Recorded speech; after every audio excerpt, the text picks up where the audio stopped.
আমরা বন্ধুরা তোমরা কেমন আছো অবশ্যই কিন্তু কমেন্টে জানাতে পারো। তোমরা আমার ভিডিও দেখছো কিন্তু কেউ লাইক করছো না এবং চ্যানেলটিকে সাবস্ক্রাইব করছো না, তাই অনুরোধ করছি যদি ভিডিওটি ভালো লাগে অবশ্যই লাইক এবং চ্যানেলটিকে সাবস্ক্রাইব করে দিও বন্ধুরা। যেহেতু নতুন ইউটিউবার তাই তোমরা তো পাত্তা দিচ্ছ না, কিন্তু পাত্তাটা দাও।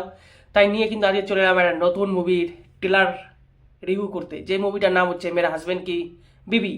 যে মুভিটা ভাই এটা মানে রোমান্টিক কমেডি ফিল্ম, যেটা কিন্তু আসতে চলেছে 21শে ফেব্রুয়ারি। তো এর ট্রেলারটা দেখলাম। তো এই ট্রেলার দেখার আগে আমি একটা কথা বলে দিই, যখন এই মুভির ট্রেলার এসেছিল তখন কিন্তু কেউ পাত্তা দেয়নি, কিন্তু আজকে যখন ট্রেলার এসেছে সবাই বলছে বাহ বাহ কি সুন্দর ট্রেলার হয়েছে, একদম মনে হচ্ছে বিউটিফুল ট্রেলার।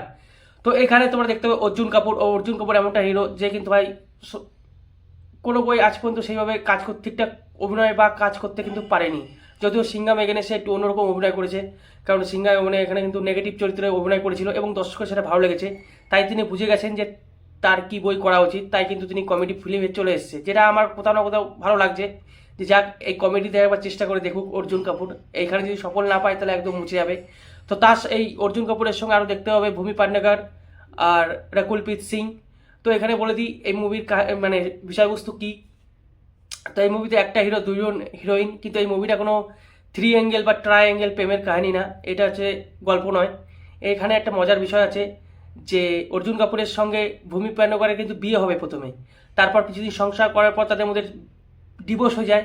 কিন্তু মাঝখানে কী হবে, ভূমি পেডনেকরের কিন্তু একটা রোগ হবে, যে রোগটা কিন্তু সত্যি করেই আমাদের পৃথিবীতে বিরাজমান, যার ফলে তার 5-6 বছরের স্মৃতিশক্তি কিন্তু লোপ পায় বা লোপ পাবে। এবং সে কিন্তু আবার পুরনো যে অর্জুন কাপুরকে আছে, সে অর্জুন কাপুর কিন্তু স্বামী ভাবতে শুরু করবে। কিন্তু অর্জুন কাপুর এদিকে কী করবে, যখন তার সঙ্গে বিবাহ বিচ্ছেদ হয় বা ডিভোর্স হয়, তারপরে কিন্তু আবার রাকুলপ্রীত সিংয়ের সঙ্গে কিন্তু সম্পর্কে ঘনিষ্ঠ হবে। এর ফলে কিন্তু ভাই দুটো মেয়ে একটা ছেলে বেশ টানাপোড়েনের মধ্যে কিন্তু পড়ে যায়। কারণ যে ভূমি পান্ডেকর আছে তার তো বিমারি, সে রোগে আক্রান্ত, সে কিন্তু সব কিছু ভুলে গেছে যে তার সঙ্গে ডিভোর্স হয়েছে, মানে অর্জুন কাপুরের সঙ্গে। কিন্তু সে কিন্তু ভাববে যে অর্জুন কাপুরই তার স্বামী, এখনও বর্তমান রয়েছে, তা সত্ত্বেও আরেকটি মেয়েকে কী করে ভালোবাসতে পারে। তো এই নিয়ে কিন্তু দুটো মহিলার এখানে লড়াই, আর মাঝখানে কিন্তু অর্জুন কাপুর ফেসে যায়, যেটা কিন্তু খুবই একটা ভালো ইন্টারেস্টিং লাগছে দেখতে, যেটা আমি বলবো তো খুবই সুন্দর।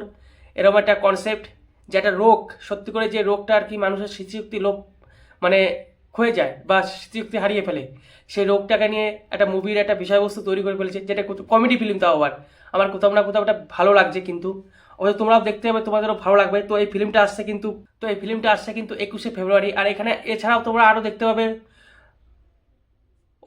আদিত্য সেল, তারপর শক্তি কাপুর, মানে এত বেশ সুন্দর। আর আদিত্য সেল কিন্তু একটা কমেডিয়ান হিসেবে একটা ভালো একটা জায়গা তৈরি করে নিয়েছে, কিন্তু তৈরি করে ফেলেছে সিনেমা। এখানে বেশ একটা বড় একটা রোল কিন্তু তার দেখা যাচ্ছে অর্জুন কাপুরের সঙ্গে।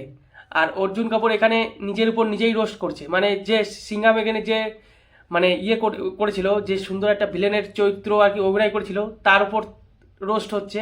আর সেটা করছে কিন্তু অর্জুন কাপুর এবং আদিত্য সেল। আমার এটা কোথাও না কোথাও ভালো লেগেছে ভাই, এই জিনিসটাই করা উচিত ছিল। কারণ সে ধীরে ধীরে কিন্তু দেখো বইয়ের থেকে কিন্তু বলিউডের বই থেকে কিন্তু মুছে যাচ্ছে, তাই কিন্তু এই ব্যাপারটা নতুন একটা কাম ব্যাক করার চেষ্টা করছে অর্জুন কাপুর, যেটা আমি বলবো একটা ভালো একটা জিনিস। আর মুভিটা নিয়ে আর কি বলবো, একটা কমেডি ফিল্ম, অবশ্যই 21শে ফেব্রুয়ারি আসছে, দেখা যাক বইটা কেমন হয়। আমি তো দেখতে যাবই, আর এসেই কিন্তু আমি রিভিউ করব, যেহেতু কমেডি ফিল্ম এখন আর সেরকমভাবে আসে না। 2010 সাল পর্যন্ত ঠিক ছিল যে কমেডি ফিল্ম আসছে, কিন্তু এখন আসছে সেই যেরকম কমেডি ফিল্ম হওয়া উচিত সেরকম কমেডি ফিল্ম কিন্তু আসছে না বন্ধু, এখন আসছে হরর কমেডি ফিল্ম। আর এটা হচ্ছে পিওর একদম কমেডি ফিল্ম, যেটা আমার কোথাও না কোথাও ভাই ভালো লাগে, কারণ কমেডি ফিল্ম দেখতে সত্যি করে সবারই ভালো লাগে। তো রাখছি, চলো দেখা হচ্ছে নেক্সট অন্য কোনো ভিডিওতে। অবশ্যই তোমাদের যদি কোনো মতামত থাকে এই ট্রেলার বিষয়ে কমেন্টে লিখতে পারো। তো চলো।